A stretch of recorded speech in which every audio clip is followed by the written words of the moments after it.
Hello and welcome to episode 49 of the Nerds at Large Gaming Podcast. I'm one of your hosts, Darby Hallman. I'm Jeff Mayo.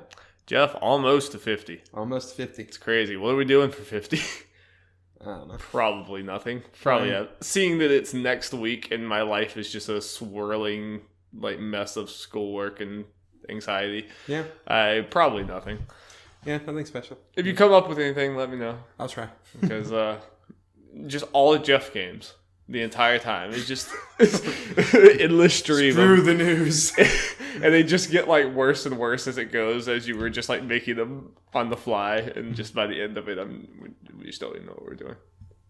Sounds like a good idea to me. Yeah. How are you doing, Jeff? I'm doing pretty good. Yeah? Yeah, how about you? I'm doing alright. How does it feel to be graduating in a few weeks? Finally. Same for you? Yes, but it's also terrifying. Yeah. In a way, I'm envious of all my friends who are juniors and they don't have to figure out their life immediately. But also at the same time, I'm kind of ready to get out of there. You know I am. I understand it's different from your perspective. It's I just want to get out. I completely get that. And more related to this podcast and stuff, Tyler, thing, we got 2 weeks of God of War. Yes, I am very excited for that. I don't know when exactly I'll play it. Yeah. I'm getting it day one, but I feel like it's one of those I'll probably try to just get it and just have one night where it's this is what I'm doing, and I'm going to knock a whole lot of it out. But then again, they said it was 30 hours or something. Yeah, that's what Corey Barlog said.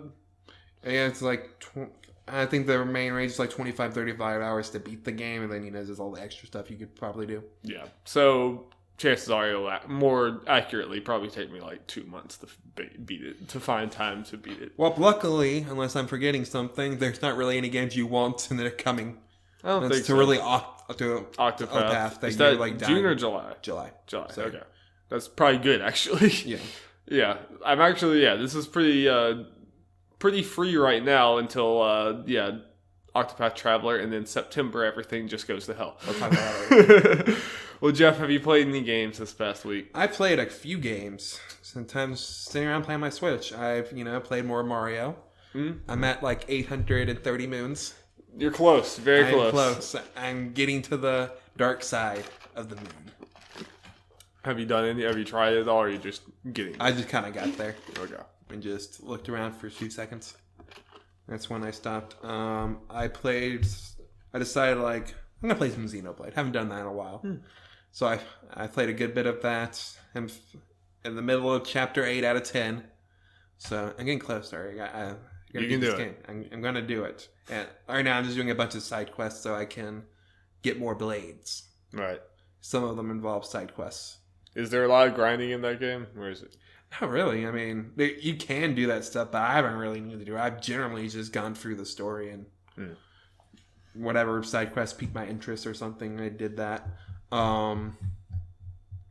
And yeah, still enjoying that. And I started Owlboy. Oh, okay. Yeah, I kind of forgot you bought Owlboy. I did. How far are you? I literally just did the first boss. Okay. And then a little story stuff after that, but yeah. How is that so far? It's very good so far. I'm not far in it, so I haven't unlocked a bunch of stuff. The most I've done is I got a little... Have you seen anything for Owlboy? I've just seen a little gameplay. Have you seen the little Tingle-looking guy? Maybe. It's been a while. Yeah, but I guess the main mechanic they have right now, obviously you're an owl, so you fly.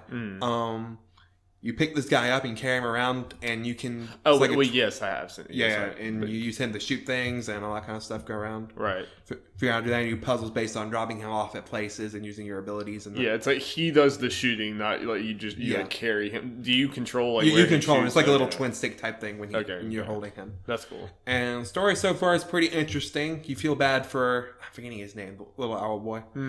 Forgetting his name right now. His name is not Owlboy? I don't think... No. I'm forgetting what it is, though, because I haven't played it that long. But he is... Owen the Owlboy. What's interesting is he's mute. He doesn't talk, but there's actually a point in the story, he's actually mute in the world, and then people make fun of him for it. So that's an interesting thing. That's weird. Usually they just don't address it. Yeah. So I find that very interesting so far. You feel bad for him. Because he's kind of the outcast in his little village. Everyone picks on him. Is no one else Owl Boys? Yeah, there are more, but they pick on him because he's apparently the quote unquote worst. That's mean. Yeah, mean people. So there might be some emotional weight to the story, which will always in. So is most of the game is it lots of like just platforming in a weird way with the Owl Boy mechanics, or is it more twin stick shootery, or like what? It hasn't done that much platforming yet because since you can fly and there's like no flying meter, right? Yeah, that's why I said like platforming. I don't really know how it's not necessarily platforming, but it's So I imagine there'll be more crazier stuff as I go on. Because again, I just did the first thing, first little area in the boss and. It's open. It just kind of like really like it's going to be opening up, like me going outside the first town. Okay, so cool. But story's interesting so far. Yep, story is cool. Character designs are cool. I like the art style. A lot. Art style is of course great. Yeah. Seen a lot of those like retro art style coming back, but just in a very cool, unique way. Yeah, that's the good thing of this whole retro revival thing is that. It doesn't take as much to do that style, but because our technology is so far, you can do more interesting stuff with it. Yeah, it's not designs. Right, it's not like they're just completely copying and pasting old retro styles. Yeah. It's just like it's inspired by that, but with new.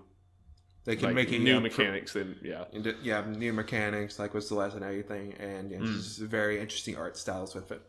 Right. Yeah. It's getting to the point where there's like so many of these games that I can't even get to all of those. Like it used to be like these smaller indie games. I felt like I could get to most of the ones that I was interested in, but now it's just like I'm barely into Celeste, and then there's Owl Boy, and there's going to be Hollow Knight at some point soon. Yeah, and you got to imagine some other ones will just pop up out of nowhere like Celeste did, and then stuff like what Remains of Edith Finch and Living Nightmares. Latter one more for me like last year. Right. We haven't had those kind of like story things on PlayStation yet this year. Yeah, and I never even beat all of Shovel Knight. I've just played some of it here and there. So much there. So much. Any other games you played, Jeff? Is that about it? I think that's it. I played some of Valiant Hearts. I might talk about it more when I beat it. I'm just a little bit into it. But so far, it's really cool how, if you don't know what Valiant Hearts is, it's a game set in World War I, and it's kind of, I guess, just mostly puzzle game. Like, there's not really much, like, platforming or fighting and stuff. It's mostly just, like, solving puzzles. But it's telling kind of a very, accelerated story of the war, but it's very focused on these like individual characters and kind of the sufferings and stuff of the individual people in World War I, less than like the whole war itself. But it's really cool how you'll like go through a puzzle, do all these things, and then it'll pop up and say these are like what actually happened in the real war, and it has like these actual pictures from World War I and details about this battle and how the different puzzle things you were doing were kind of accurate for things that actually happened in the war. And especially since I'm playing this for a history video game class, it is very interesting. Like it's a cool way to learn about World War I. Mm-hmm. And World War I feel like it's just a concept that's not really tackled much in games. Yeah. But it's cool. It's cool there's World War II games all over the place. Yeah. Valiant Hearts is definitely the perfect game for that class you're in. Yes, absolutely. And that's why when we could choose to write this paper on anything, I'm just like, Valiant Hearts would be the easiest one to write it on, and I feel like it's just interesting. So. Yeah. Good game. I played it years ago. Yeah, I am excited to get through the rest of it. How long is it? I'm hoping not too long, because I do need to get through it. No, it wasn't long. I've only been able to play it in like little spurts, but so far it's like the puzzles are not hard, but it's like that's kind of not the point. It's just like it's very emotional, and I know it's going to get sad. I can very clearly tell. Main story says 6.5, like 7.5 for main plus extra. So no, okay, that's not bad. Yeah, it's not bad. Yeah, cool game. Cool game. Indeed. Yeah. All right. Well, Jeff, ready to get into the news? Let's do it. News jingle, Jeff. Jingle, jingle, jangle. Let's do it. He's back, Jeff. He is back. Hashtag unleash the dragon. Unleash the dragon, Jeff. I know what you're all thinking. There's bigger news. We'll get to that like right after this. we got reasons. Okay. Yeah, this comes from Jonathan Dorenbush from IGN. After months of rumors and week of teases, Spyro the Dragon is officially back, and he's returning in time for the Purple Dragon's 20th anniversary. Activision announced today the Spyro Reignited trilogy developed by Skylander devs Toys for Bob The trilogy will include Spyro's the original PS1 outing, Spyro the Dragon, Spyro 2 Rift Rage, and Spyro Year of the Dragon, with new remastered graphics, sound available on the PS4, PS4 Pro, Xbox One, Xbox One X on September 21st. And you've heard September a lot recently. And you will continue to hear it. Spyro Reignited Trilogy is currently available for a pre-order and will cost $39.99 on both platforms. And also a little bit of information that came out later. The game was posted on the Nintendo UK store, but has since been taken down. I actually did not see that. That's interesting. Yeah. I mean, like, not surprising, but interesting. Yes. So... Isn't Toys for Bob also doing the Crash Switch? Yes, they're doing the Crash Switch port. So that's probably what they're kind of busy focusing on now, and then they'll probably get to the Spyro thing later. Yes. So, yeah, probably sometime, hopefully soon, coming to Switch. Jeff, Darby, where's the hype level for Spyro? Pretty high. I'm excited. Obviously, we'll get to it later, except just the time it's coming out, though, is not the... No, September is becoming just a giant, like, dumpster fire of just like way too many games coming out, but it's exciting. Like we've pretty much known this was coming anytime now for a while. Yeah, but the trailer, like the graphics look really good. It reminds me of like Ratchet and Clank, like the Ratchet and Clank reboot almost. How it was like this old school like type of game like this, and like. You know, you recognize these characters from like way back in the day, but it really does look like a modern version of it. Mm-hmm. With very like just I don't know, the colors just pop a lot in a way to where it was both like Crash and Spyro. I feel like they could have gotten away with not putting in as much effort as they did, but I'm glad they did. Yeah, I am definitely excited, and also I kind of realized at some point because. We're just going to get to it, so let's say it. Yeah, Spider-Man's coming out in September. Yeah. But we'll talk more about, like, September 7th. So that's two kind of Insomniac-related things coming out in the same month. Yeah, which is kind of funny. Yeah. It's kind of poor little Spyro, but a lot of things. Yes, but I do think even despite everything coming around it, I don't think it's going to blow up as much as Crash. Mm-hmm. But I do think Spyro is going to sell quite a bit because I think a lot of people are going to underestimate how much nostalgia is for Spyro like they did with Crash, because I've already started to see friends on Facebook who I never see talk about gaming talking about the Spyro. So, and I know the ones I've seen are different than the ones you've seen. Right. So I think this is probably going to sell a few million copies. Also, and I think I mentioned this when we talked about the rumor as far as like people underestimating it. Yeah, there are going to be people who played the original Spyro games who are nostalgia for this one again, but we're also forgetting that people who have now grown up with Skylanders. Yeah, there's no Spyro from that. A bunch of kids are going to be like, "Oh, they made a Spyro game." Yeah, from Skylanders. Yeah. No, and they'll get both of those because everything I've heard is he's pretty big with Skylanders at this point. Like, yeah, Skylanders was the big thing, and Spyro was the main character essentially. Yeah, at least for the first little bit. So strange. Yeah. So that's exciting, and the whole Switch thing, especially. I mean, there are a couple of things with the rumors that kind of wrong. One thing we didn't get it in March, but it was a couple days later, so plans changed. It was literally like a week later, so that was probably originally. No, the main thing that we heard that was wrong is the fact it's not PS4 timed exclusive. Yeah, we're getting on Xbox right away, and based on that posting, we probably get on the Switch sooner rather than later. Right. I mean, we know it's coming to the Switch because why wouldn't you put a 3D platformer on there? Yeah, and especially if Crash was coming to the Switch, why wouldn't you put Spyro? I mean, they're both owned by Activision. They're both coming to everything. Yeah. It is interesting that Crash got the year exclusive, but Spyro didn't. That is interesting. I think it's. I mean, obviously we don't know everything. I think part of it is Sony definitely had a hand in Crash coming back. I think, and after how well Crash sold, Activision were like, "Oh, we may not need that Sony marketing, so let's just put on everything. I think we're good. Like, we can just do this ourselves." Yeah, especially with the Switch blowing up the way it is, and I imagine it will sell pretty well on. Right. I imagine it will sell better on the Switch than the Xbox. I guess Crash at the time when it was announced was not a surefire success. Yeah. In fact, most people, ourselves included, did not expect it to be as big as it was. But now they know, they're like, oh, I'm sure Activision is probably now expecting Spyro to sell a lot. And so you don't really need that Sony help, which is it's very interesting for like Xbox and Switch to just like suddenly they're gonna have like all the Crash inspired, not all of them, but like the big ones, when they've never been on those platforms before, which is so a couple interesting things going back to the Switch thing. I'm interested like why this thing wasn't necessarily announced with this. For the Switch version? Officially announced. I guess it could be it's coming significantly later. My guess would be that it's going to be a while, just because, especially since the Toys for Bob people are the ones that are doing the Crash port. I think I guess it would make sense that they would be the same ones to do the Spyro one as well. So they're probably going to like wrap up with the Crash one and then start working on this. So, I guess how much later, like when is the Crash the Switch one come out?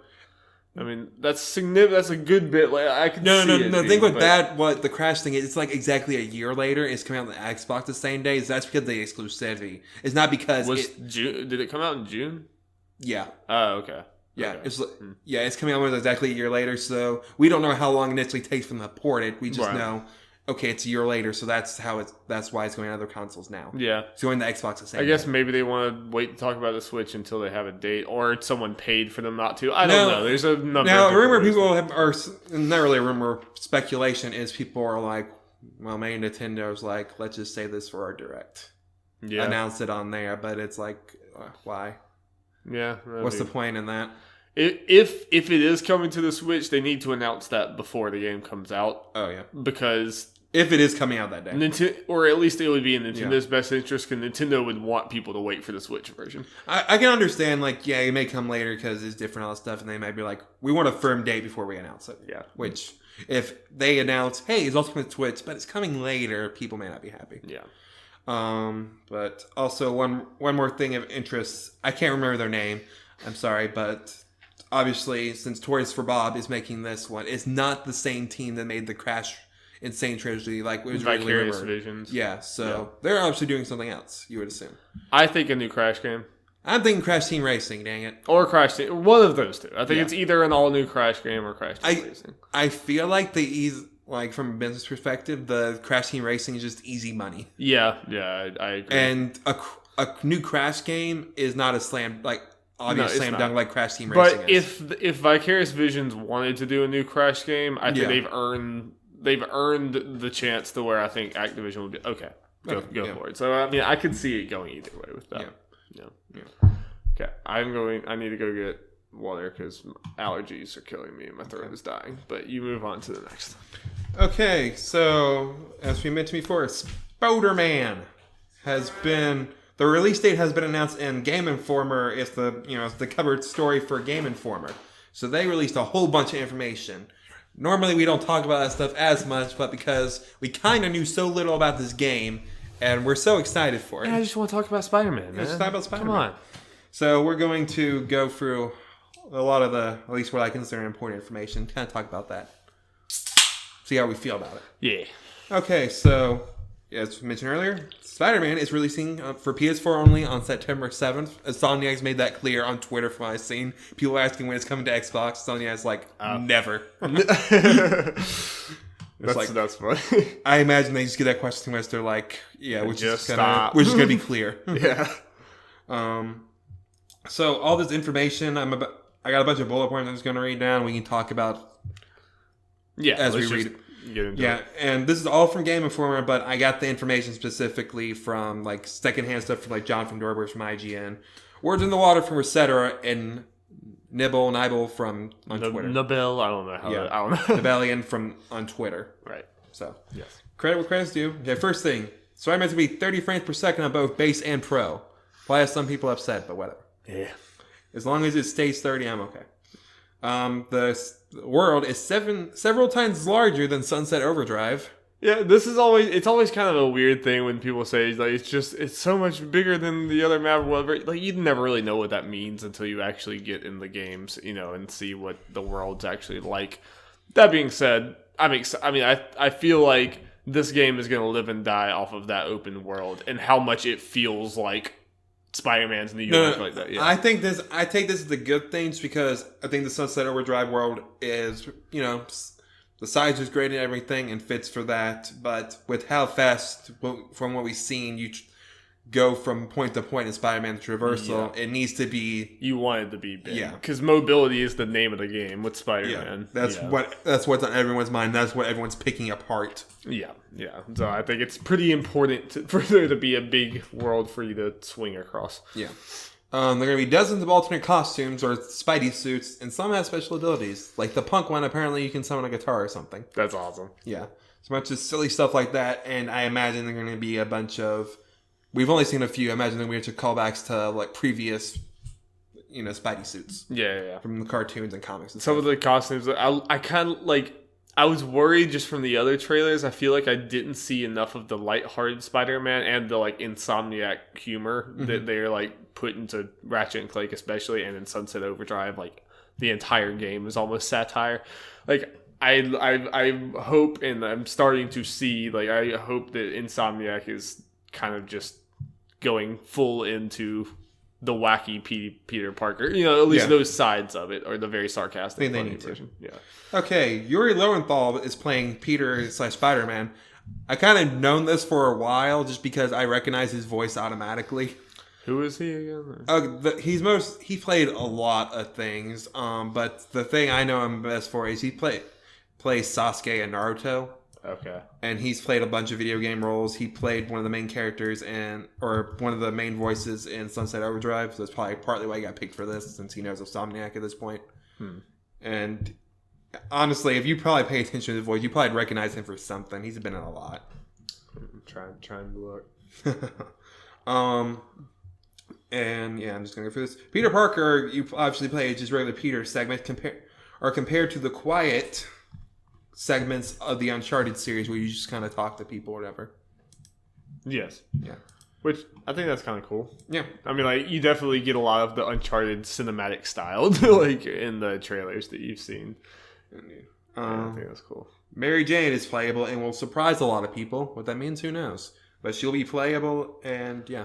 So maybe that means more than just, like, a little walking around thing. Like, maybe she actually has, like, some unique moveset. Maybe not like fighting, but there's maybe some like actual gameplay mechanic to controlling her. Maybe when you're in a situation where hostage are being taken, Mary Jane has been there, and Spider-Man's going, and you can switch back and forth between them. They do stuff to try to... That could be cool. That could be cool. Peter and Mary Jane are not together at the start of the game. So does that mean they're broken up, or they? Yeah, I think they said they're broken up, and MJ knows Peter is Spider-Man. Okay. So we don't have to worry about all that kind of stuff with the story, which I'm okay with that. We're not going to have the Tobey Maguire, like... I'm okay then. No. Yeah. No, I kind of am excited that we'll be going into the Spider-Man game when he's been Spider-Man for a while. Yeah, like, next point. This is a seasoned Spider-Man. He's been in for like 8 years at this point. I think that's a cool dynamic that we don't see a whole lot, or especially not like right off the gate. Yeah, the world is already kind of established in the way he's met a lot of the villains that we know. So we don't have all those introduction stuff. Kind of like there's going to be.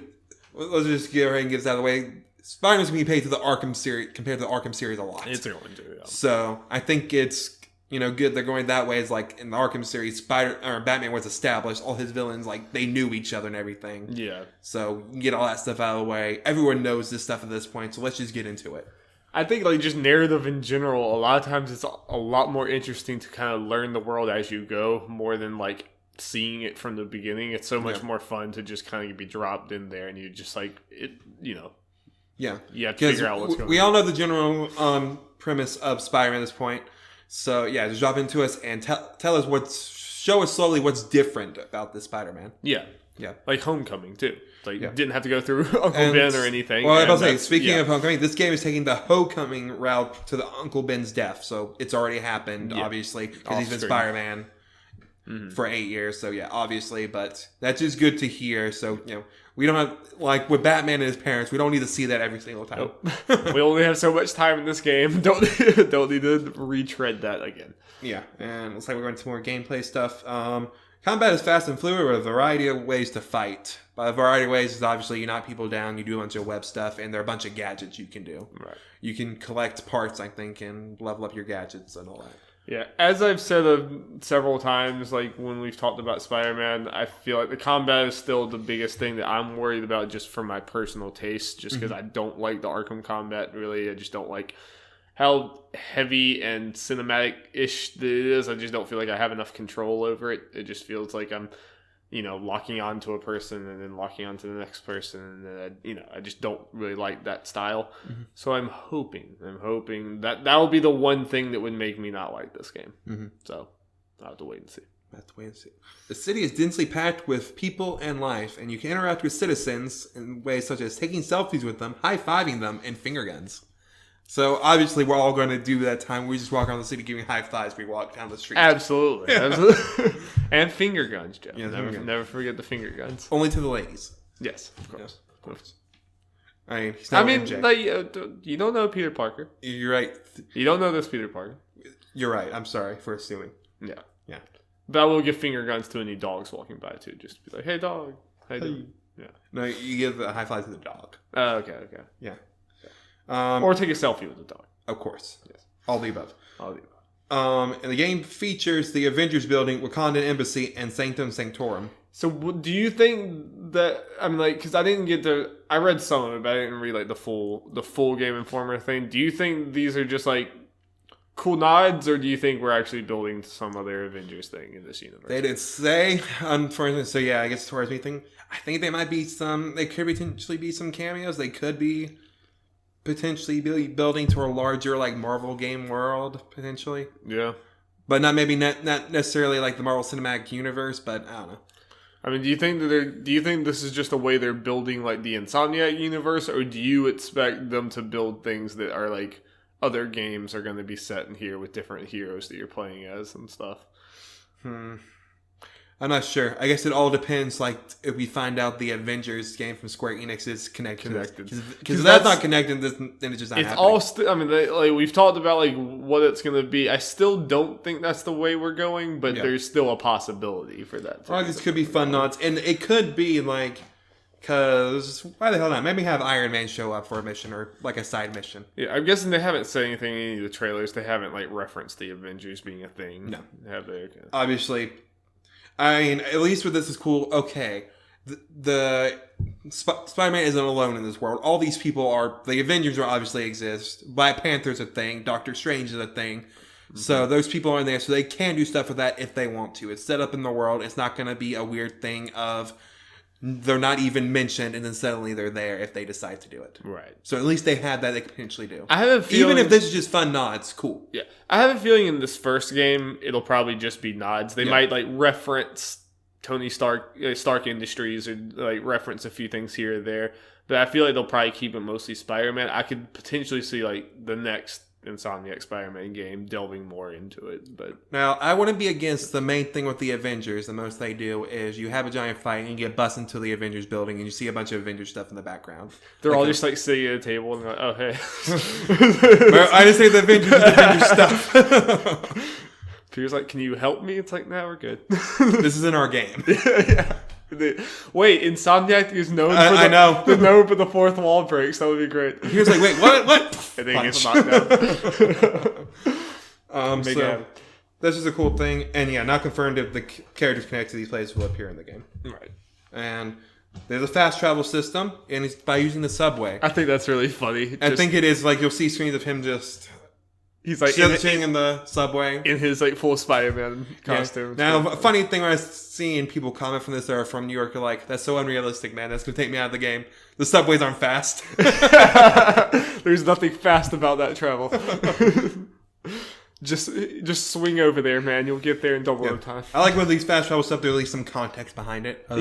Like I like that. I'm already starting to see like just the little things in this world. They're gonna make New York feel like a character, like almost, where they make the city feel like a crucial part. Make it feel like you're playing a Spider-Man comic / movie. Right. Yeah. That's what I'm getting there. I'm getting excited about this game. Okay. Well, we kind of may mention it before, but obviously there's a photo mode. It's Spider-Man. There's going to be a photo mode. Every game should have photo modes at this point. It's just so cool. Like it's a cool, such a simple thing. Well, I mean, it's Spider-Man of all games that have photo mode. Yes, I agree. There's probably going to be some missions where, for the Daily Bugle, you got to take pictures. There's probably going to be a thing. There's probably going to be a side quest thing. I can imagine that. Speaking of side activities, they include Spider-Man searching the city for backpacks he has previously webbed up with some, I imagine, old suits and all that kind of stuff Which and is really, parts. Which is also really cool. Taking down Kingpin-controlled outposts, stopping random crimes, which can even take you into the interiors of buildings, and taking photos of gold cats for Black Cat. So really cool. Well, none of those sound particularly like crazy, like kind of somewhat But it's based just in kind the of outpost. like side things in video games, but they're making it relevant to like Spider-Man. I mean, at least like with the robbery and something, it's like, yeah, Spider-Man's a character that just does random robberies when he sees it. That's just Spider-Man.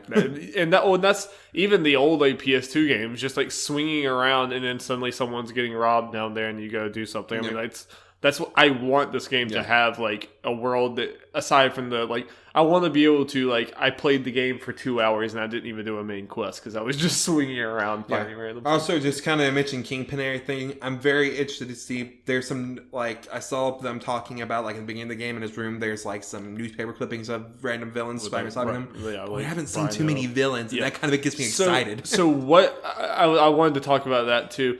Do you think like in this game there's going to be like a bunch of different villains that you're fighting at different times and then maybe a central one, but you kind of go through like all the different catalog of Spider-Man villains?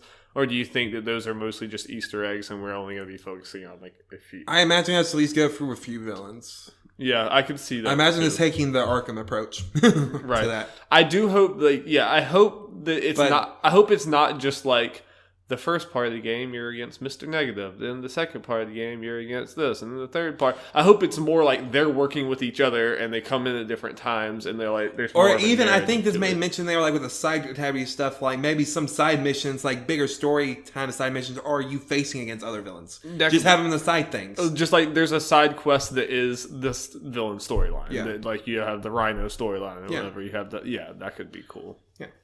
Just put them in there and you don't have to try to ham into the story. It's kind of exciting that, like, even with all the time that the games that we've known about the game, we've only seen Mr. Negative, right?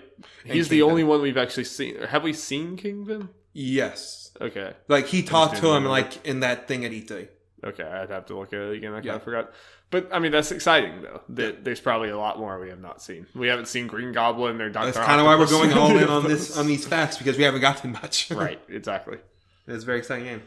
There's a leveling system involved gaining experience for doing various tasks, such as finding landmarks, combat, and exploration. It helps upgrade things such as swing speed and that kind of stuff. So, customization. Yep. It's a cool Hopefully it's not one of those things where there are a bunch of moves that are hidden at the very beginning of the game when he's a seasoned Spider-Man. Yeah. I think they mentioned that's not going to be a thing because of that, but I can't remember. Yeah. There's always trying to meet the balance of customization without just, I don't know, breaking the immersion or just making it overly complicated. Yeah. But I doubt it will. I have a feeling they're going to be trying to make the Spider-Man game pretty accessible because a lot of people who don't play games are going to be picking up because it's Spider-Man. It's Spider-Man. Especially now that, Spider-Man's now in the MCU, so Spider-Man's more out there. I want to watch Homecoming again. Yeah. I really want to watch it again. The game's post-launch DLC will come in the form of a 3-part campaign called Marvel Spider-Man, The City That Never Sleeps. The DLC is committed to keeping people engaged after the main story. Each will feature a unique villain, storyline, mission, challenges, and suits, and the first one is called The Heist and features the Black Cat. That is cool. This is the kind of DLC I'm all in for. Yep, I like it for to break it up by the villains too would be very cool. Yeah. Especially the villains that you maybe didn't get to see a whole lot of in the game. Mm-hmm. Yeah, get more involved. And last point, when Insomniac creative director, I forgot to put his name there, was asked if microtransactions were in the game, he had this to say: "Hell no." Hell yeah. No, that's awesome. Yeah. Get them out of there. We don't need them. Yep. So, for the most part, it's like doing about everything right. I know you have the question about the combat, but seems you're okay about everything else about this. I am, and I have a feeling it's going to be fine. I think that just I think we just didn't get to see a whole lot of it at the E3 showings and wherever else showings that we've seen. We've only seen like really one big gameplay thing. And a lot of the things they were showing were cinematic just because I think it was it's a story mode. Yeah, and it's trailers. I mean, you're going to show a lot more of those in trailers. I feel like just the worrisome thing is like, just because some people say the combat's good doesn't mean I'm going to like it because people love the Arkham combat. Like I said, I just don't like these things. So I'm really going to be like really looking into it or just playing yours if you get it day one. And because I really want to make sure that I'm cool with it because that'll be a thing that will break it for me if I don't like that combat. Yeah. So that's the only thing. World-wise though, like it seems very interesting. It seems like they're doing Spider-Man right. They know how to do Spider-Man, but it's also different. And it's Insomniac humor thrown in there. I'm in, Jeff. I'm getting hyped. I am getting pretty hyped. But dang, Jeff, there are so many games coming out in September. Yep, let's get into that, Darby. Like I mentioned this potential discussion, we'll talk about September is becoming stacked with Spider-Man, Dragon Quest XI, Rise of Tomb Raider, Spyro, and with rumor stuff like Smash because of Nintendo's online thing. Wasn't Dragon Quest also? I mentioned Dragon Quest. I didn't hear you say Dragon Quest. There's I think there's talks about Destiny expansion then. And also, there was a little thing that came up from Best Buy, Valkyria Chronicles 4 date for September 28th. And that's on a Friday and not like the very end of the month, so that might have leaked. Yeah. So, and we're bound to get other stuff. And then, like, if not Smash, probably something Nintendo related. And then, like, the very next month is Red Dead, right? Or 2 months. Is it October or November? It's October. It's the very end of October. Very end of October. Where Mario was. Yeah. So, I mean, like, traditionally, September has not been, like, a crowded month. There was maybe a big game or two. There was Destiny last year, but, like, I mean, as far as, like, there wasn't, like, all these different games. Usually, the August-September area traditionally is more free. Last August, I think, was pretty crazy, too. But it's insane, and the saddest part of this, like, just looking at these games, I feel like I think Spyro and Spider-Man are both going to do fine. They're kind of different enough, and I think people will buy them. Tomb Raider's getting screwed again. Rise of the Tomb Raider literally came out the exact same day as Fallout 4, and got completely steamrolled. Yeah, at least what helps this time is it's not stuck on the Xbox. Yeah, and that will help a lot. But even with that, I mean, even when it came to PlayStation, I know it was a year later, and that hurt it. It didn't sell all that well. For some reason, people don't buy the Tomb Raider reboot series as much as I feel like they should because of how good the games are. So I feel like it wasn't going to perform that well anyway, and then this just makes it that much worse. It's a weird thing with Tomb Raider. They review well, but I feel like people just don't get excited for it. They don't. I mean, like, and it's weird. I've seen more people, like Easy Allies were one of them, but I've seen a lot of other people saying like negative things about the teaser trailer. I'm like, it was a teaser trailer. Like, we're gonna see more, and it's just. Yeah, people, I mean, this series, I will, like, stand by. It is, like, probably, out of all the ongoing series right now that I can think of that I played, like, the new Tomb Raider reboot is, like, the most underrated one. Because I love those games, but this one, my prediction is that this one does not perform well, and they stop. I expect this to be the last Tomb Raider for a while, because I don't think it's going to be financially viable for them anymore, which is depressing because I love this. At least from what I understand, this is like wrapping a little trilogy thing, so at least story-wise, you should be wrapped up pretty well. Yeah. Hopefully. But I want to get it day one. I might even play Spider-Man later just because I want to play this Tomb Raider game. And like I know you'll get Spider-Man anyways, and it's probably in our financial interest to share games anyway, but... Yeah, well, unfortunately for me, like I mentioned before, podcast, Dragon Quest and Spider-Man come out the same.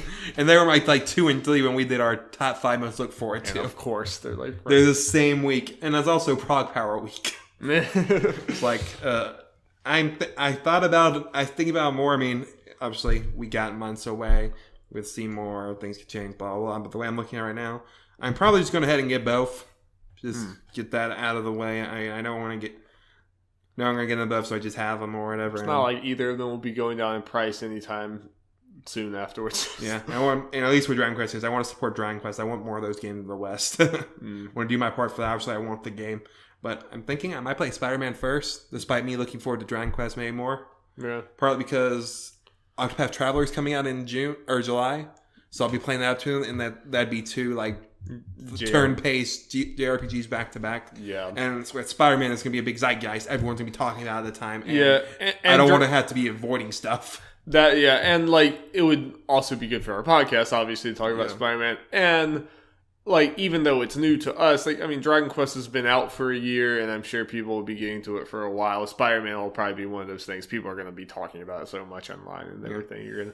It'll be cool. It would be cool to play that game when it first came out. It'd like when you played Zelda when it first came out, and you get to talk to everyone about that. Indeed.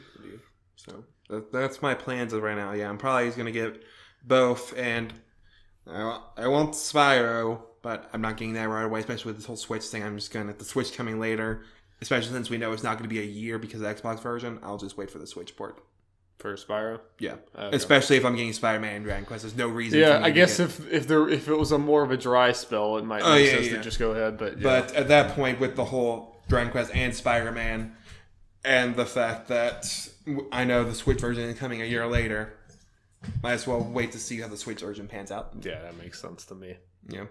So, another thing, we don't have to go big into this, like, just a fun little short thing. What should games do that haven't announced their release date? And we're looking at the end of this year. I think there's, honestly, any date you choose is bad. I mean, I honestly don't. I think it's something that maybe you shouldn't even just worry about at this point, because I mean, I think you just worry about marketing your game, because like, I mean, I guess I would say stay out of September, but I mean, like, you go into October and there's Call of Duty and Red Dead right there. I guess depending on your game, like, I think smaller games could come out around there and be fine. Shadow of the Tomb Raider would not, like, they would be equally screwed either way, because they're going to take away from the problem is their audience, like, what they have is a very similar, if not the exact same, as the audience for Spider-Man and, like, Red Dead. Yep. Yeah, that's the problem. Like, I feel like Spyro is going to do good. It's a budget title. It has the nostalgia factor. It's a shorter thing. Dragon Quest. A lot of people are going to buy Spyro and probably not play it immediately or not finish it and play other things because you just buy those old school nostalgia. Dragon Quest is a weird thing. It's kind of niche here in the West, so people who want Dragon Quest are probably going to get it anyway. Yeah. Though I have unfortunately seen for Dragon Quest many people saying, "Well, this might have been my first Dragon Quest, but since Spider-Man's coming out, then I'll get Dragon Quest later," and then I'll say. Even some of them said, then I probably won't end up getting it at all because we keep on pushing it back.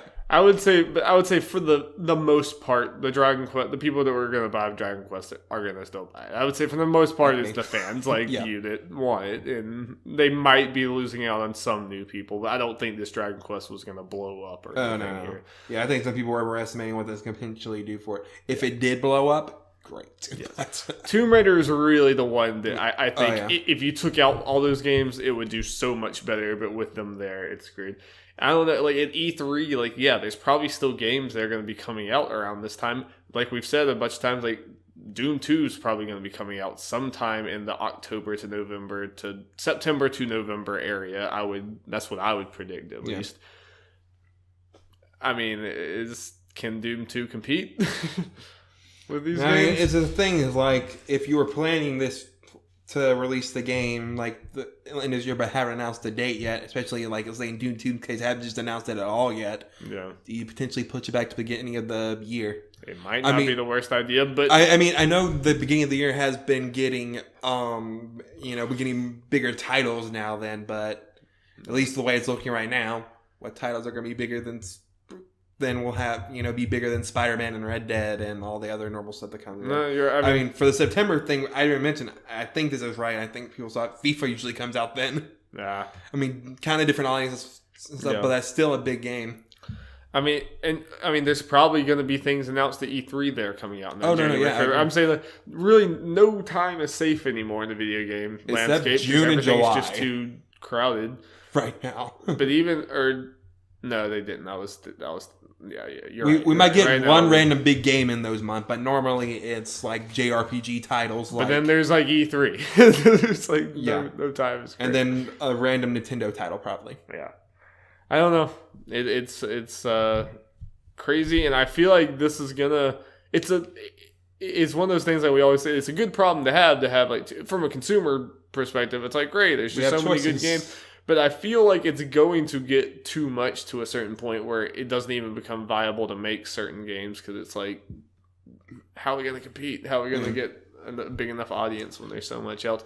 And that's why I think you're going to see more studios take the route of games as service, doing this over and over again, or even Final Fantasy 15, where it's like, people are still buying these DLC packs. Let's just keep doing this and keep supporting this game that people are on because it's a lot less scary than making something new and trying to go into September and be one of the 8 other giant titles coming out.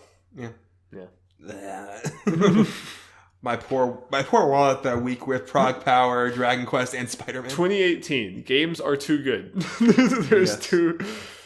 Now I wish Octopath Traveler was moved up, moved to June.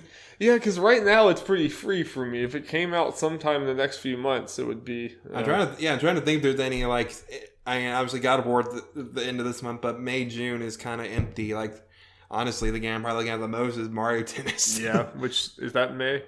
That is June. That's June. That's like the week or two after E3.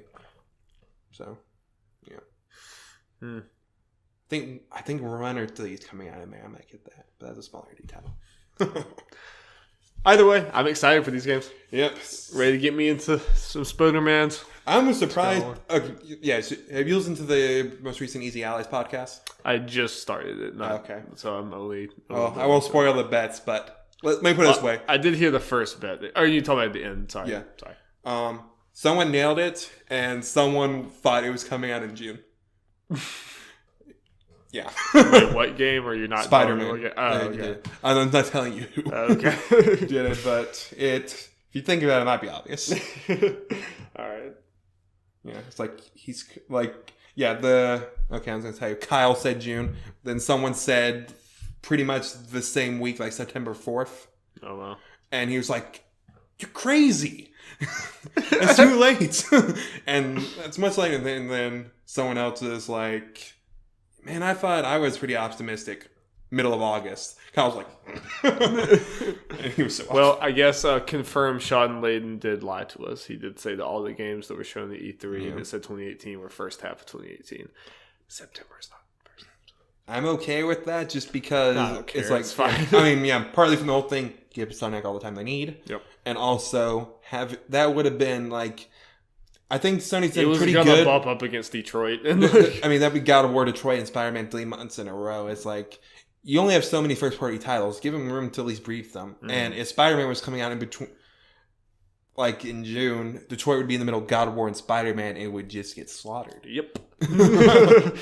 Yep, it wouldn't have stood a chance. Yep. At least that gives Detroit a chance.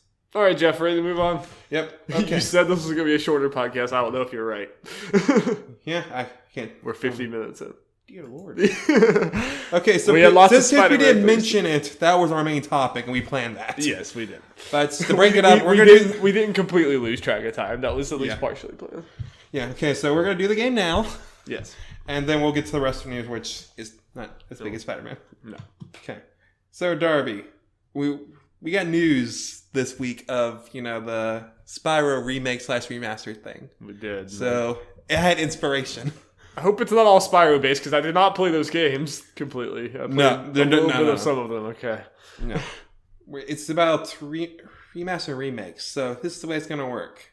We're going to see how many years in between the original version and the remake remaster. Oh no. Yep. So I have 10, and I'm going to give you choices. Obviously, I'm not going to That's good. Yeah. That's good. I'm not that evil. Yeah. If we had a second person here, then I would have just done it and see who was closer. Yeah, that makes sense.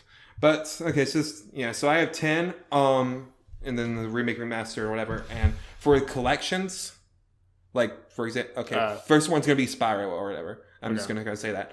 For the collections, the latest game in the collection, like the one that released the latest, is the game I'm going to use. Okay, I was about to say because we literally said earlier what the Spyro was, but I guess that was for the first game. Yes. Yeah. Okay. So let's get into it. You're lucky, Darby. I'm just doing years. I was really gonna do like years and months together. Oh, I would be screwed. What are you talking about? I had rules for that, but it's like it's just too complicated. So we're just doing this way. Okay. First one, Spyro Year of the Dragon, so Spyro 3. and the recently announced trilogy. I'm just going to assume it's coming out then. Yeah. I'm just going to assume they're going to hold the release date. Right. Since it's not out yet. So, okay. We got A, 16 years. Okay. B, 18 years. Or C, 20 years. Okay, no, it's not 20 years because it's been 20 since the first one. Good, you listened. I'm going to go with 16A. And B, 18 years. So they came out with 3 games in 2 years? Yep, it came out. Jesus. It came out August 2000. Oh, and also just to make this clear, I'm not doing the whole like. I'm just using the year numbers. I'm not going to put months into all that when I say which years. Okay. So yeah, you know what I'm saying? Yeah. But they came out with 3 games in 2 years. Yes. That's a lot of games. Okay. Next one, Crash Bandicoot Warped. Oh God. And then obviously the Insane Trilogy. How many years in between? I have a feeling I'm going to do bad at this game, Jeff. A, 15 years. B, 17 years. C, 19 years. It was 17, 19, and what? It was 15, 17, 19. Okay. Don't touch that mouse. What? So don't touch the mouse. You can look it up. Oh, you be sneaky. I was just trying to get my computer to not fall asleep and delete all of our audio. 15, 17, and 19, is that what we said? Yeah. Just remember, there's generally a pattern here. I don't have like crazy numbers. Yeah. I'm going to go with between 15 and 17. 17. And it's 19. Jeez.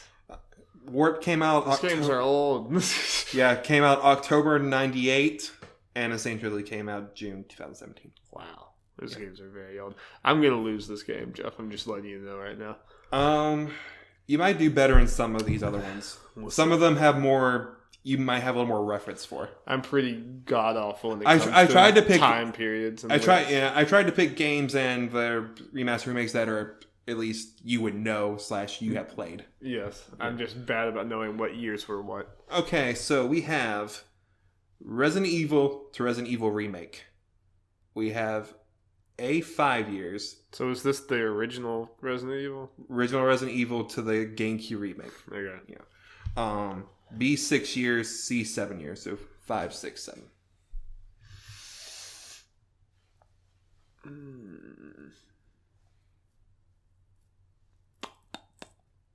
I'm going to go with 5, 6, 7. I'm going to go with 6. Correct. Hey, got one. Finally. Part of my thing with that was GameCube came out, and I mean, some of this is based off you having knowledge on things like GameCube came out in 2001. Yeah, I mean, I was saying GameCube was a while ago itself, so yeah, that makes sense. Yeah. So, gosh, Resident Evil's old. Okay, mark that. Okay, so you got one right. All right, 1 for 3. Next one, Last of Us to The Last of Us Remastered. Now, not long. Now this one, like you said, it's not long. This is in months. Okay. This is the only one I think in months. So we got A, 13 months. Okay. B, 15 months. Or C, 17 months. Okay. So it was July 2013 is when it came out. Okay. The PS4, I don't remember. I think it was end of 2013 or 2014. Don't remember.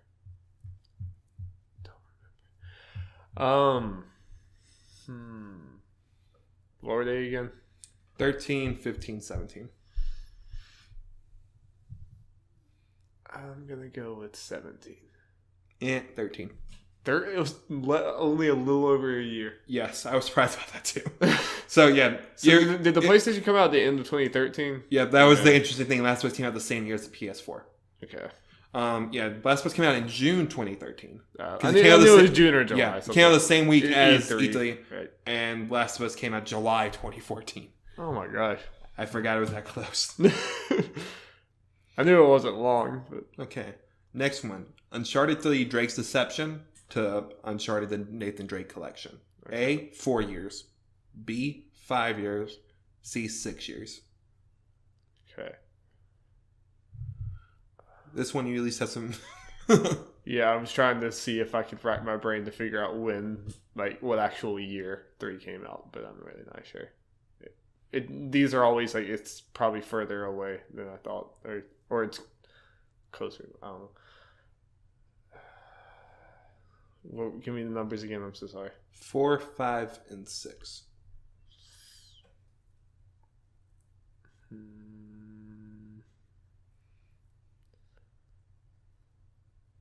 Go with 5. 4. Uncharted 3 came out in November 2011, and the Nathan Drake collection came out October 2015. I was thinking 10 or 11 for it coming out. I guess I just didn't. I should have went with that and counted that. That was what was in my head. Jeff, this is not my game. To win, you gotta get the rest of them right. I'm not going to. It's not happening. That's the thing about these games. I don't know like how easy they are until I actually... I'm gonna... Next week, I'm going to turn the game on you. I'm going Okay. to make a game for you next week because I'm tired of going. I want you to go. Okay. You tired of my games, Darby? I just want to turn it around and not feel stupid one of these weeks. You make me feel stupid. You make the hardest game ever. Okay. Now, next one. Metal Gear Solid to Metal Gear Solid Twin Snakes. I don't know. So this is going to be a shot in the dark. 4 years, 5 years, 6 years. 6 years. Correct. Hey, I mean, I was just going to say whichever the last one you said was. Total skill. Woo! Okay, this one, let's see, Darby. Ratchet and Clank. The original to the remake. Yeah. So we got A, 13 years, B, 14 years, or C, 15 years. You should at least know when it comes out, I imagine. It was 20... Yeah. It was 2015, right? I think it was 15 or 16. I don't know. I know the original was on PS2. Mm-hmm. Obviously. But see, I'm bad about... I don't even know when the PS2 years are. I'm so bad at knowing the timeline of things. What were the years again? 13, 14, and 15.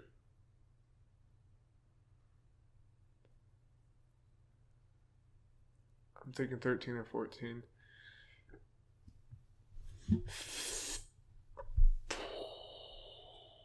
13. It's 14. Mm. I was hoping you remember, like, maybe when you played it. I don't. I mean, I was thinking, you literally said a little bit earlier that the GameCube came out 2001, so I was just kind of basing that general time period plus a little bit. This one may or not came in as good as I thought it was. Okay, next one. Halo 4 to Halo the Master Chief Collection. I stopped caring about Halo so long ago, Jeff. But I didn't play Halo 4, and I don't remember when the Master Chief Collection came out. We have A, 2 years, B, 3 years, C, 4 years. 3 years. 2 years. 2 years. Jeff, it's not good. I'm sorry, Darby. I had no basis for any of this. Don't ask me timeline questions because I'm so bad at I figured this one you might actually. No, I don't know time periods at all. I'm so bad at telling time. Okay, next one we got Ocarina of Time. We're not done yet. Sorry, I had this one more. Ocarina of Time 3D. We have the 3DS version thing that came out a few years ago. Yeah.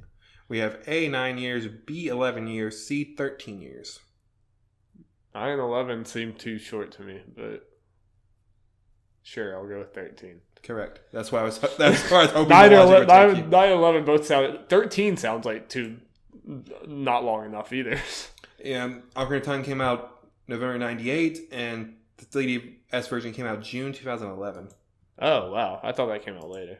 Nope, it came out shortly after the 3DS came out. That's why, I guess. Yeah. That one, I was thinking, hopefully you remember when the 3DS came out. I thought the 3DS one came out like 2013 or something like that. Interesting. Nope. So I got like 3 of... You got one more, Darby. Of like, I don't even know how many we've done. 9, so... This is the 9th one. Or this is the final one. 10th final one. Okay, so we got Super Mario 64. Okay. To the Super Mario 64 DS. Which I don't remember when that was. It was on the original DS? Yeah. Yeah. It's like, yeah, I'll give you platforms. I already did that before. A, 6 years. B, 8 years. C, 10 years. It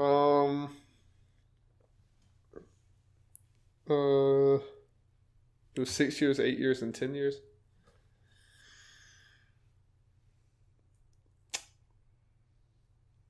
Well, Joe.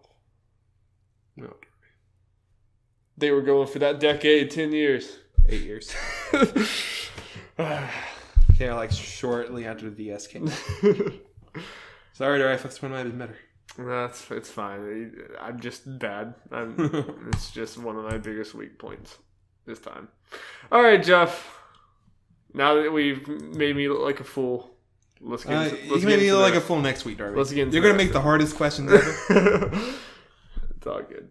All right, Jeff, what we got? All right, just real quick with the game thing. I'll try to come up with some games that aren't necessarily question-based. Try to figure out some of that stuff. No, it's fine. No, that would be a good thing. I'm just not. Yeah. It's not my strong suit. That one might have been better if we had... A lot of these games, when I think about them, if it was like, which is closer, me or Will, that might have been... A lot of these would be better for that, so... Yeah. I might save that one, for that one, if I knew, Will's coming, I might bring that back up again. So show up to work, Will. Yeah. For the job that you don't get paid for. Show up. Yeah. In fact, we lose money. Okay, let's start with the stories again. This one comes from Joe Scrubs from IGN. Well, the recording stopped. I don't know why. You don't get to see our beautiful faces for the rest of the podcast. So sorry. All right, yeah. Go ahead. Lucky you. Okay. Warner Brothers has announced that it has entered into an agreement with IO Interactive to publish Hitman and will release Hitman the Definitive Edition on May 18th.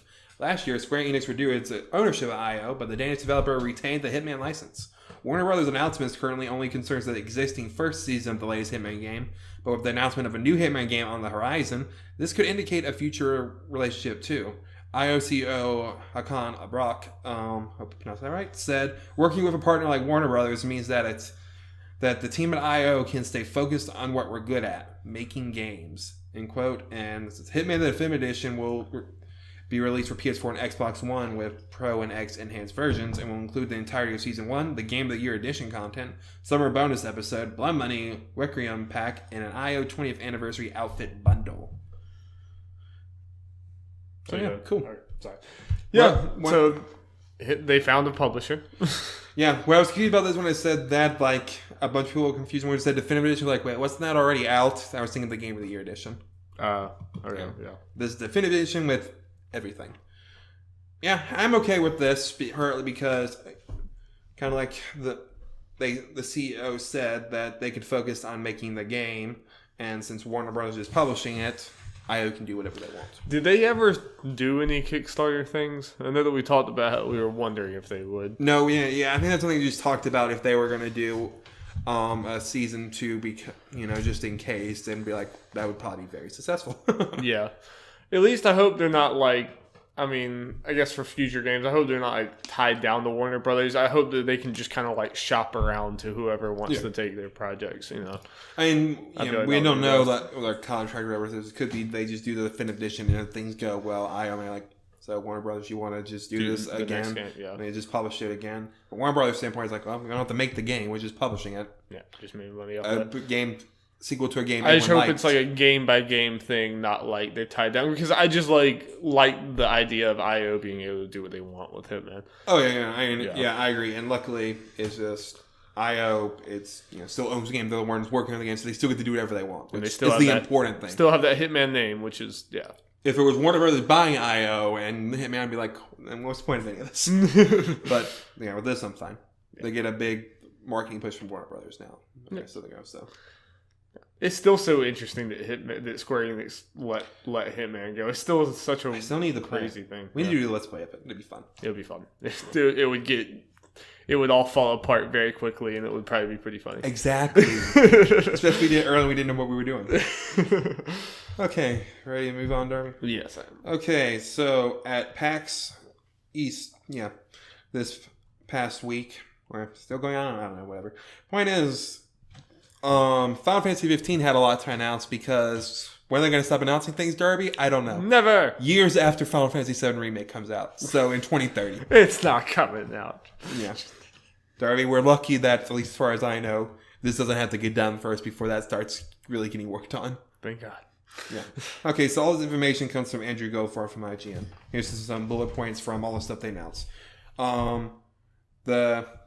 Character creator previously available in the Comrades multiplayer mode will now be available to be used in the main campaign of the Windows Edition, allowing players to change the appearance of Noctis. I didn't realize that's how that worked. That's kind of weird. Yeah. I personally wouldn't do that, but I imagine some people would. Yeah. Yeah. I mean, I might just give Noctis an afro or something like that. I mean, that'd be fun. I mean, why not? But... Okay, in addition, the Windows Edition will also receive mods support this spring, allowing players to upload creations to Steam Workshop, starting with outfits and weapons. So that's cool. And continuing with the Windows Edition, Square Enix will also release a level editor, allowing players to customize areas and add enemies, as well as create simple quests like initiating events or assigning certain actions when players interact with an object. Examples of creation shown during the panel included custom chocobo races, as well as golf minigame. Fun. And this summer, the Comrades multiplayer thing will also be available as a standalone thing, so players won't need to have the disc or full game installed in order to play it. That's cool. No idea what the price is. I have not heard anything about this. I don't feel like. Neither. Whether it's good or bad or what. Of the Comrades. Oh, no. I feel like at this point, everyone's just, when they hear Final... I definitely do. When you just hear more Final Fantasy 15 news, you don't read it. You're just kind of, whatever. It's there. There's more. Yeah. I mean, there must be some group of people who care. They would probably have stopped by now. Yeah. So. And, well, we're not done yet. Square Enix confirmed that 4 additional DLC episodes are coming to Final Fantasy 15 in 2019, Darby. The episodes will be focused on... There are 4 episodes. Yeah, 4. Will feature Arden, Arania, Luna, and Noctis. The episodes will portray an alternate grand finale for the game, showing a future everyone longed for, meaning a possible outcome that could have existed for each of the 4 characters. And the final thing is, Square Enix announced that a collaboration between Final Fantasy 15 and Shadow of the Tomb Raider is on the way. Because why not? Yeah. I mean, they have a Half-Life thing. And Assassin's Creed, and yeah. A full, very detailed Assassin's Creed thing. I mean, let's face it, if they still had Hitman, they'd be a Noctis costume in Hitman. Yeah, or just the Hitman dude would just walk out there in the middle of Final Fantasy. Playing pinball or something. Killing people. Yeah. The game will never end. I like Final Fantasy generally, and I'm even getting annoyed just constantly seeing this. I mean, Yeah. I mean, it's not doing anything. Annoyed is not the right word. I don't care. It doesn't bother. But I don't know how much content is there going to be for this game by the end of it. It's just even if we do get around to playing it, there's no way we're going to finish any of this. Yeah. Now it makes me wish we waited for the definitive edition where this would all be in it. That's got to be happening, I guess, the end of 2019, right? Buying that game immediately was one of the, most, in hindsight, bad decisions, decisions I've made. Yeah. You live and you learn. Yep. Ready to move on, Darby? I am. Okay, this next story is from Lucy O'Brien from IGN. Several months after its release, Middle-earth Shadow War is permanently removing all microtransactions. Posted on WB Games' official website, the announcement stated that being able to buy orcs with real-world money undermines the experience from Shadow War's Nemesis system. And the post reads, the core promise of the Nemesis system is the ability to build relationships with your personal allies and enemies in that dynamic open world. While purchasing orcs in the market is more immediate and provides additional player options, we have come to realize that providing this choice risks undermining the heart of our game, the Nemesis system. It allows you to miss out on the awesome player stories you would have otherwise created, and it compromises those same stories even if you don't buy anything. Simply being aware that they are available for purchase reduces the immersion in the game and the world, and takes away from the challenge of building your personal army and your fortresses. In order to fully restore the core promise of the Nemesis system, we'll be permanently removing gold war chests in the market from Shadow of War. This means the option to purchase gold with real-world money and the ability to gain orc followers from war chests will be removed, end quote. And the changes will go into effect on May 8th, when players will no longer be able to purchase gold with real-world money. Players will be able to spend gold and receive it until the market is closed for good on July 18th. So that quote's some of the biggest BS I've read. How so? What exactly? Like breaking, like we realized it's breaking the immersion of the game. I don't know. That just sounds like a bunch of BS. I mean, I don't know. I don't know enough about Shadow of War from everything I heard when all the microtransaction stuff was going down. This sounded like one of the least. Oh no! I agree that people overblew it in the beginning, but I don't know. This thing just reads so. I mean, it's very fluffy and. Yeah. Yeah. Well, I mean, maybe it's just going like it breaks the immersion and it doesn't fit in the world. It's like you realize this is like 6 months after the game's out. I mean, yeah. From that end, I don't know why anyone cares. Yeah. It's like this is if you're gonna do this is like I mean, and several months too late. This game's dead. At this point. Yeah. It's one of those things, if you're going to do this, you should have at least announced it a few months ago and saying, hey, we're doing this. Though I've seen some people say potentially this could be like, there were some people that were stern against microtransactions in this game. So like, I'm not going to buy this. And they remove it from them. Maybe they'll buy it. And that gives it a little second wind. It's just the few people that are still talking about this game at all. They're, but... I mean, like, I don't think it's ever like a negative thing. It's kind of random to just this long after oh no, that's the whole thing. The reason is just so weird. I've seen some people saying that it might be because they're about to like phase out the multiplayer aspects of the game, so they might just be taking away all the online stuff, so they don't have to keep any of like anything running as far as like online things. I've seen some people like speculating that was part of the decision. Fair enough. Because there's probably not enough people playing online. Yeah. I kind of forgot that it had online stuff. I'm going to be honest. Until you said it, I didn't even know if I ever knew it had online. I think I knew at some point that then people said it. Yeah, it's weird. Like, I haven't thought about this game in a long time because I didn't care about it going into it because I'm just not a Lord of the Rings guy or anything like that.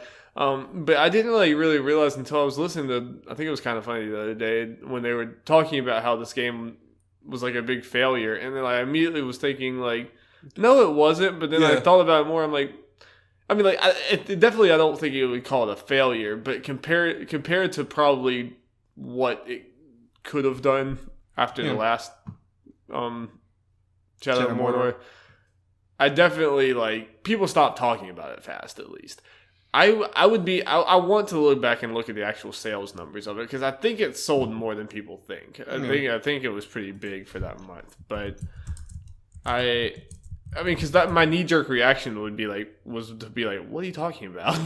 Like, I assumed Shadow of War did sell a lot or was going to sell a lot, but at least the talk of it died. It was the #1 game in October for NPDs. So at least beating out Assassin's Creed, Mario, South Park, etc., etc. Yeah.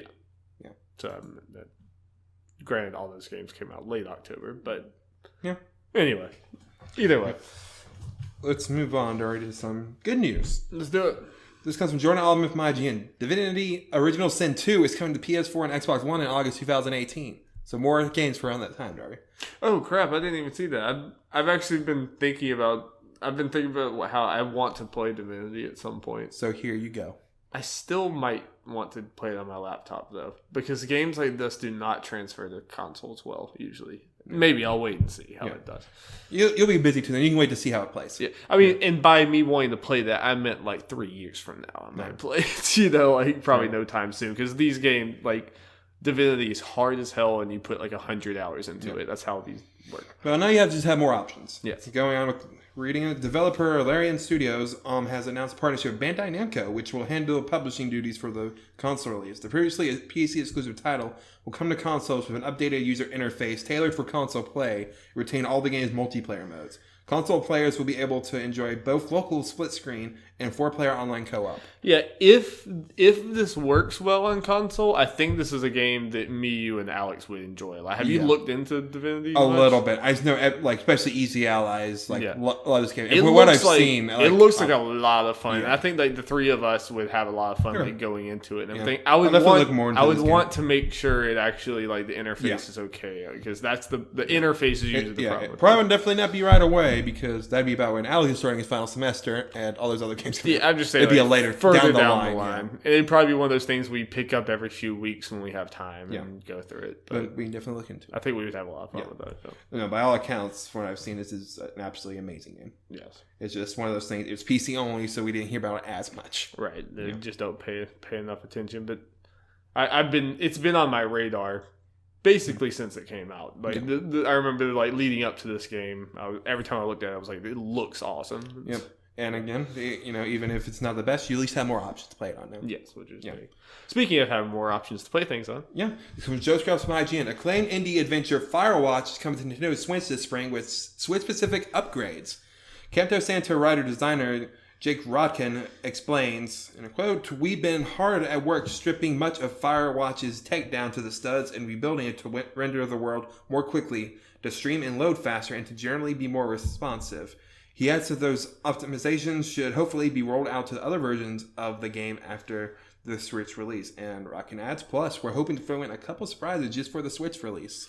This is awesome. Yeah. Like, it's in one of those games that would be awesome for the Switch, and it's just more people get to play Firewatch. Indeed. And, it sounds here, they're kind of just stripping it apart and making it run better, which is good. And they're adding a couple bells and whistles for the Switch version. I have no idea what in the world that will actually be, like what kind of things they'll add, but I'm curious to see. It is pretty late after Firewatch to come out, but I guess the Switch hasn't been out that long, so yeah. And it's one of those things. It's like they're a smaller developer. Well, also I think maybe what happened with Firewatch coming out this much earlier, they said like stripped it down, and it sounds like they may have just kind of rebuilt it from the ground up. I mean, not completely, but so it probably took a while. Yeah, maybe a more based on our limited understanding of this stuff, more than just a normal port. Yeah. Plus, they're adding stuff, so yeah, and now Switch success. Yeah, but this is another one of those games that I could see selling more than you would think coming out on the Switch, even though it's a lot later. Mm-hmm. Be one of those things. Yeah, people love the indie games on the Switch, especially stuff like this, and people like, I heard this was like a game. Let's give it a try. When do you think we're going to see Valley of Gods or whatever it was again? Yeah, I have no idea. Is that the name of it? I think so. Something about Egypt thing. Egypt archaeology game. Yeah, it was announced this year at the Game Awards. Yeah, this past year at the Game Awards. Yeah. So the C3 might be too early. It might be further away than that. I don't know. I'm pretty sure they said 2019. I'm pretty sure. But maybe. And I think they technically haven't announced consoles yet. Right. But it might be one of those things where, especially if Firewatch is really on the Switch will go up in priority as far as getting it on there. Hopefully simultaneous release. That would be the dream. Okay, and speaking of very good games being ported to other consoles, Owlboy is coming digitally to PS4 and Xbox One on April 10th. So maybe by the time you people are hearing this. Yeah. With physical versions coming to PS4 and Switch on May 29th. That's a very, very, very quick announcement to coming up. Yes. I think it was kind of already announced already announced for PS4 and Xbox One. But it's kind of like, okay, this is the release date announcement. And it's now. Yeah, I think it was originally supposed to come out on all the consoles, if not PC, at the same time, but they, I guess, prioritized the Switch version and it came out faster or whatever. Probably smart for a game like that. Probably smart. So, like I said at the beginning of this episode, I'm enjoying my time with this so far in the very beginning. I'll definitely get more impressions, and by all accounts, it's just like a great game. Yeah. And this is a story Darby added at the very end. I did it for you, Will. You could have been here. Okay, this comes from Michael McWhorter from Polygon. It looks like Splinter Cell's Sam Fisher is back in action and coming to Tom Clancy's Ghost Recon Wildlands. Ubisoft released a new teaser today that very strongly hints that the star Splinter Cell is teaming up with the Ghost Recon squad for some action down old South America way. The teaser... that was weird. The teaser for a special operation mission named The Call features Fisher, a.k.a. Matchwood, coolly voiced by Michael Ironside, responding to a transmission. Which can we just say is the coolest name? One of the coolest names ever. Like, the actual person could have is Michael Ironside. This sounds like a fake name. Yeah. Okay. Yeah, responding to a transmission from Paladin. And Paladin tells Fisher, Langley has sprung a leak, and they need us to stick our thumb in it. Brush up on your Spanish, you're headed to Bolivia. Nailed it. Yeah, and then Fisher responds, look, I may need some extra firepower. I've got friends in that neighborhood. Call the Ghost. End quote. Ubisoft promises details on Ghost Recon Wildlands crossover Splinter Cell next week on Monday, April 9th. Earlier this week, Ubisoft outlined its plans for Year 2 content for Ghost Recon Wildlands, which includes teammate customization and a new PvP game mode called Sabotage. I mostly just wanted to hear you do the try voices for the people, so I'm satisfied. If I knew they were there, I could have done better. I could have prepared more, Darby. Maybe later. Maybe next time. There you go, Will. Yeah. I mean, that's too... Well, speaking of Final Fantasy... I actually see Will playing Wildlands still when I turn on the PlayStation, so I'm sure he'll be all over that. Yeah. Speaking of games that don't end as far as update stuff goes, but this isn't as crazy and egregious as Final Fantasy 15, which sounds like they've pretty much made a whole new game. Basically. Wait, I have trouble thinking of Tom Clancy. This is the one that had Predator in it, right? Yes. Okay. So, like, they're not afraid to do some crazy crossover things. Hey, no, this one actually makes more sense. Yeah. Hey, I'm okay with crazy stuff like Predator. It's fun. Yeah. That's fun. And speaking of fun, Darby, our last story of the day, our last thing. Let's have some Far Cry 5 sales. Let's do it. Sales time. And our only thing. Oh, yeah, I guess real quick, I'll say this. I saw Resident Evil has sold over 5 million. Now the fourth highest selling Resident Evil. Which one? Wait, Resident Evil? The Resident Evil 7. Oh, okay. So it was 5 million. I just remember that. I meant to put it in here. That's cool. Gotta throw it in there. That's great. It's great for when I played. I need to get back. Good job, Capcom. Play in VR. And get Does scared. Capcom still consider it a failure? They basically came out and said that it underperformed what they thought, and it's like, it sold like 4 million. Now 5 million, it reviewed very well, and it's like, in the little time I played, one of the best VR experiences I've had. Capcom put it out, if it doesn't do 15 million, we're going back to Resident Evil 6. If it doesn't sell as much as Monster Hunter World, the next one, it's a failure. Then we're going back to the action game. It's like, no! Yeah. Okay, yeah. Back to Far Cry 5. Ubisoft announced that Far Cry 5 more than doubled first week sell-through of Far Cry 4, making Far Cry 5 the fastest-selling title in the franchise's history. Damn. Digital distribution accounted for more than 50% of those sales. Far Cry 5 now represents the second biggest launch ever for a Ubisoft game, following only Tom Clancy's The Division. And Jefferies Group, a global investment banking firm, estimates the game sold about 5 million in its first week. Whoa. See, this is surprising to me. I'm not surprised it sold well, but I feel like there was no hype leading up to it. Like back last year, around the E3 time, there was lots of talk about Far Cry 5, and it was like, wow, this is gonna be such a big game. But then after that, and leading up to right when it launched, I felt like I was worried that people weren't thinking about Far Cry, that it was gonna come and people were gonna forget that it was even coming out, and that's what it kind of seemed like it was happening. So that's why this is surprising to me.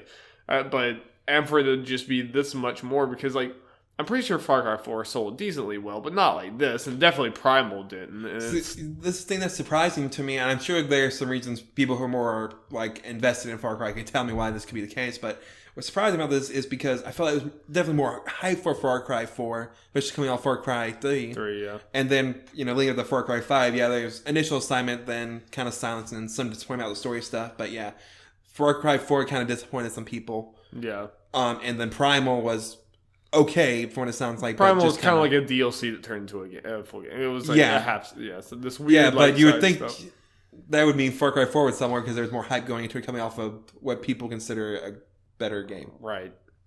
Yeah, I don't know if it's just because more people are buying games in general right now, and I think a big part of it is that it came out in a perfect time.